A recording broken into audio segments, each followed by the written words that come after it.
La jeunesse marocaine est aussi mobilisée aujourd'hui à Paris pour réclamer plus de moyens pour la santé, pour l'éducation, mais également pour plus de dignité. C'est aujourd'hui qu'ils se sont mobilisés à quelques pas de l'ambassade du Maroc et de la Tour Eiffel en solidarité aux manifestations qui se déroulent au Maroc depuis près d'une semaine maintenant et qui sont portées par la jeune génération. Je suis allé à la rencontre des manifestants aujourd'hui qui m'ont expliqué pourquoi ça leur tenait à cœur d'être présents aujourd'hui dans ce mouvement de contestation.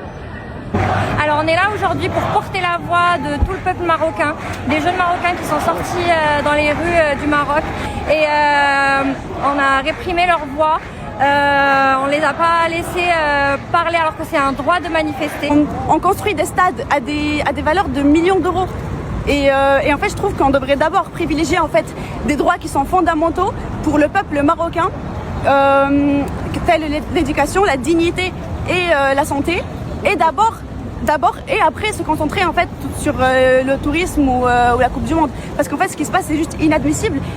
Pour faire passer un message qui est élémentaire, qui est factuel, qui est écrit sur ma pancarte, que l'éducation et la santé ne sont pas des privilèges, que tout le monde a le droit à cet accès-là, que ce n'est pas normal qu'aujourd'hui, en 2025, il y ait des millions de gens qui n'aient pas à cet accès, qui quittent l'éducation au collège, qui quittent l'éducation au lycée, qui parfois n'ont même pas accès à l'école élémentaire. Donc moi, c'est ce message que je veux faire passer. Ils sont obligés de venir ici pour dénoncer ce qui se passe au Maroc, malheureusement. Et cela, c'est depuis très très longtemps. Et c'est maintenant que le peuple, on va dire ça comme ça, qui se réveille. Et que la génération Z a mis en main. Et on voit du coup le voix du peuple.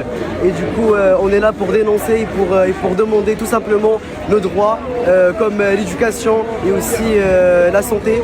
Malheureusement, récemment au Maroc, il y a eu 8 décès de 8 femmes enceintes à l'hôpital de Hassan II à Agadir. Et du coup, c'était parmi les éléments déclencheurs aussi. Et du coup, ici, on a vu beaucoup de choses. Par exemple, le Maroc a construit des terrains de football. Et malheureusement, alors qu'en même temps, il y a des familles au niveau de Al-Haouz où il y a eu le séisme à Agadir qui sont encore du coup dans la misère malheureusement. Et ça, c'est très très malheureux. Et du coup, nous, on est là pour dénoncer ça.